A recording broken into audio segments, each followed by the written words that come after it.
Bonjour chers internautes, bienvenue à ma vidéo du vendredi. Dans l'Épître aux Galates, chapitre 5, verset 16, il est écrit, c'est Paul qui parle, « Voici ce que j'ai à vous dire, laissez le Saint-Esprit diriger votre vie. » C'est le mot que le Seigneur nous adresse pour cette année 2019. Laissez le Saint-Esprit diriger votre vie. Alors nous allons voir ensemble comment être conduit tout au long de cette année par le Saint-Esprit. Jésus, dans l'évangile de Jean, chapitre 16, verset 13, nous a dit ceci. Quand le consolateur sera venu, donc après mon départ, Jésus dit qu'il va retourner auprès du Père, mais il dit je vais envoyer quelqu'un d'autre pour me remplacer, l'Esprit Saint, le consolateur, quand il sera venu, il vous conduira dans toute la vérité.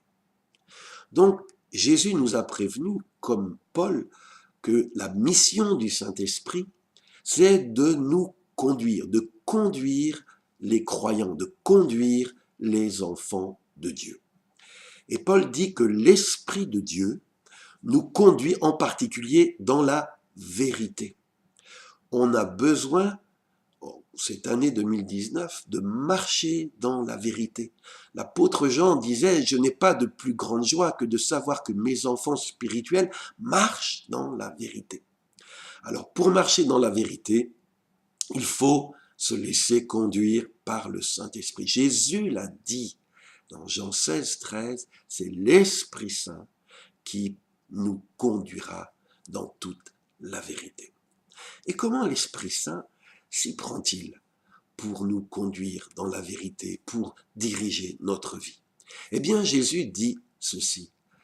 Le consolateur, quand il sera venu, il ne parlera pas de lui-même, mais il dira tout ce qu'il aura entendu et il vous annoncera les choses à venir.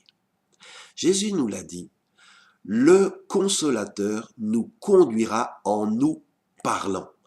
Il ne nous parlera pas de lui-même, mais il nous parlera de la part de Jésus, de la part du Père. Il prendra tout ce qui est du Père et du Fils et il nous le communiquera. Il dira, dit Jésus, tout ce qu'il aura entendu. Donc le Saint-Esprit va te conduire, va me conduire dans cette année en te parlant, en nous parlant. Et même le Saint-Esprit qui connaît tout, connaît aussi les choses qui sont devant nous. Il connaît les choses qui vont se passer. Il connaît les projets qu'il a formés pour ta vie, pour ton Église. Et il est dit que l'Esprit Saint, pour nous conduire, nous annoncera aussi les choses à venir. Donc si toi et moi voulons être conduits par l'Esprit de Dieu, il nous faut apprendre à reconnaître la voix de l'Esprit Saint, à écouter la voix de l'Esprit Saint. Et nous voyons dans le livre qui nous raconte la vie de la première Église, le livre des Actes des Apôtres, nous voyons constamment la personne du Saint-Esprit parler.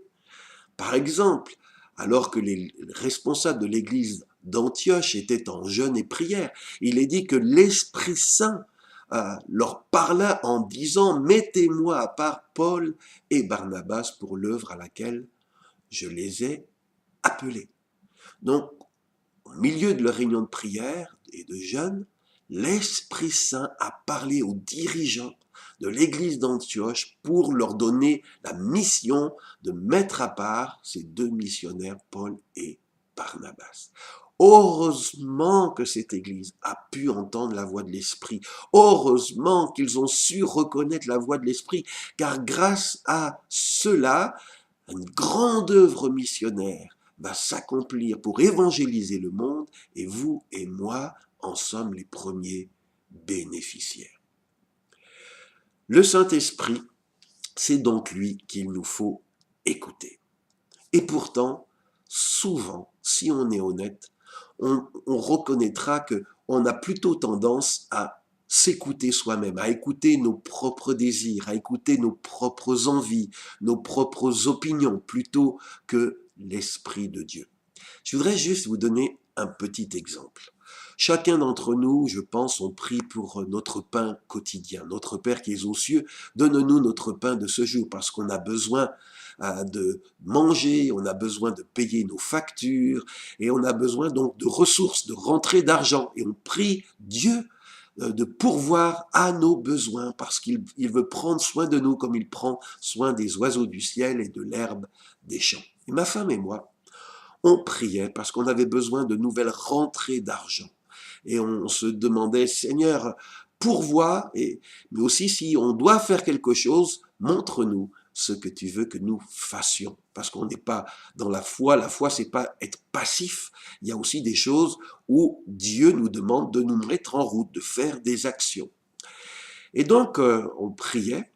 Et puis un jour, ma femme et moi, nous recevons une information comme quoi il y a un ministère chrétien des États-Unis qui cherche des personnes pour traduire leur matériel en français. Et que ce travail serait payé, donc ça pourrait être une occasion de faire rentrer de l'argent dans notre maison. Alors on a écrit au responsable, et ce responsable nous a répondu en disant, eh bien écoutez, ce week-end ça tombe bien, je suis en France, je serai à Paris pour une réunion, venez me rejoindre pour qu'on discute de cela ensemble. Et moi, je revenais de faire des voyages, j'étais fatigué, j'avais pas envie de bouger de chez moi.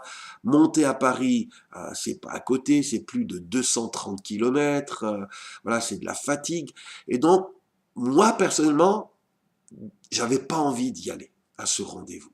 Et j'avais envie de dire non, non, non, peut-être pas, on peut faire ça par téléphone, mais j'ai pas envie de monter, c'est trop difficile, compliqué pour nous. Ça, c'est ce que moi, je voulais, ce que moi personnellement je voulais. Mais il y avait une petite voix à l'intérieur de moi qui me disait vas-y. Et donc j'ai dû choisir, est-ce que j'allais écouter ce que moi j'avais envie ou pas envie, ou est-ce que j'allais écouter la petite voix qui me disait vas-y. Et j'en ai parlé à ma femme, et ma femme avait exactement la même position que moi.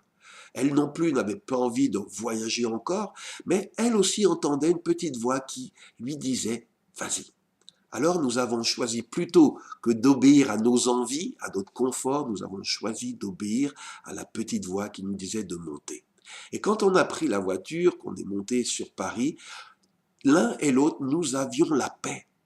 La paix était avec nous, même si on était fatigué, mais on avait la paix parce que on avait l'impression que ce qu'on faisait, c'était bien, c'était juste, c'était ce que Dieu voulait. Et le rendez-vous avec ce responsable européen s'est très très bien passé. C'est vraiment le contact on a bien accroché, on a compris ce qu'il voulait. Et vous savez quoi? Parce qu'on a obéi, parce qu'on a fait ce rendez-vous, on a décroché un nouveau contrat pour traduire leur matériel en français, ce qui va nous amener une entrée régulière d'argent pour nous aider à vivre et à continuer le ministère. Alors heureusement qu'on ne s'est pas écouté nous-mêmes, mais qu'on a écouté cette petite voix qui nous disait « Allez-y ». Donc, j'aimerais vous dire que une des manières dont le Saint-Esprit nous parle, c'est aussi par un témoignage intérieur. Bien sûr, en premier, le Saint-Esprit nous parle par la Bible, la parole de Dieu. Il est écrit dans 1 Pierre 1, verset 21, que c'est poussé par le Saint-Esprit que des hommes ont parlé de la part de Dieu. Donc si nous voulons écouter le Saint-Esprit, entendre le Saint-Esprit, le premier endroit où il nous faut nous rendre, c'est dans la parole de Dieu. Prendre l'habitude de ce livre, tous les jours, ce livre, d'entrer dans ce livre, de méditer ce livre, parce que ce livre, eh bien, l'auteur, c'est le Saint-Esprit, c'est poussé par le Saint-Esprit, dit l'apôtre Pierre, que des hommes ont écrit la Bible. Il y a des gens qui sont paresseux, qui voudraient que le Saint-Esprit leur parle en direct, sans prendre la peine d'ouvrir la Bible, mais Dieu ne bénit pas les paresseux. Si tu veux entendre la voix de l'Esprit de Dieu, il faut te plonger aussi régulièrement dans la Bible, la sainte parole de Dieu, parce que là, le Saint-Esprit va nous parler. Des fois, on va pas sentir forcément une parole particulière, on va pas avoir quelque chose qui nous touche particulièrement, mais en laissant la parole de Dieu pénétrer dans notre vie, eh bien, nous allons donner l'occasion, à un moment, le Saint-Esprit va se servir de ce qu'on avait lu peut-être ce matin ou hier, et va nous montrer que voilà, parce que tu as lu cette parole, parce que tu l'as laissé entrer en toi, maintenant, le Saint-Esprit va te montrer comment cette parole doit s'appliquer concrètement dans ta vie. Donc prenons le temps d'emmagasiner, comme on télécharge une vidéo, il faut télécharger la Bible, la parole de Dieu dans notre cœur parce qu'elle est la voix du Saint-Esprit pour nous conduire. Mais aussi, comme dans l'exemple que je vous ai donné, le Saint-Esprit utilise ce témoignage intérieur.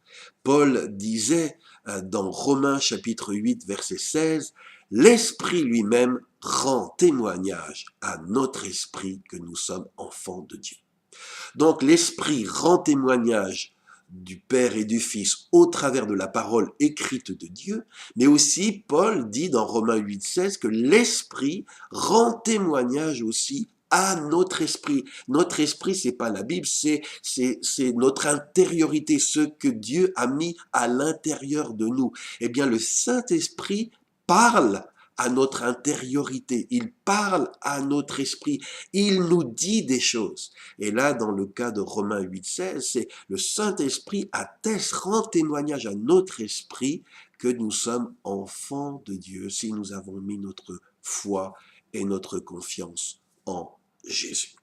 Donc en cette année 2019, il nous appartient de laisser le Saint-Esprit nous conduire et pour cela, il nous faut écouter la voix de l'Esprit de Dieu. Vendredi prochain, je vous donne rendez-vous pour la suite de ce message. Nous verrons et parlerons plus en profondeur de ce témoignage intérieur de l'Esprit de Dieu et de l'importance d'écouter cette petite voix qui nous dit « vas-y, marche-y » ou « n'y va pas, ne marche pas » et l'importance d'obéir à cette petite voix. Je vous donne donc rendez-vous à vendredi prochain. Je prie que Dieu vous bénisse et qu'il vous conduise tout au long de cette semaine et à bientôt, au plaisir de se retrouver pour la suite.